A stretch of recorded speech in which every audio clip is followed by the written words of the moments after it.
बिस्मिल्लाहिर्रहमानिर्रहीम।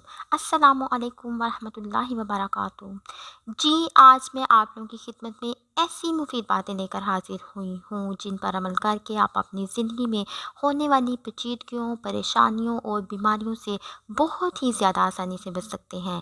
तो time waste किए बगैर चलते हैं इन मुफीद बातों की तरफ।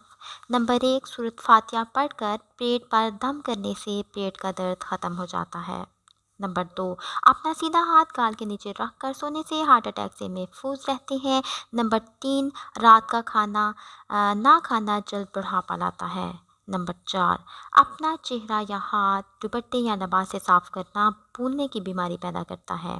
नंबर 5, अगर किसी को हज पर जाने की तलब हो और कोई वसीला ना हो तो वो रोज़ाना 21 मरतबा सूरत फातिहा की आयत नंबर 27 का विर्द हसूल मकसद तक करे। इंशाअल्लाह ताला वो अपने मकसद में जो है वो ज़रूर कामयाब हो जाएगा। अल्लाह ताला से दुआ है कि अल्लाह तबारक व ताला हमारी ज़िंदगियों में परेशानियों, मुसीबतों और बीमारियों को हमेशा हमेशा के लिए दूर फरमाए। आमीन।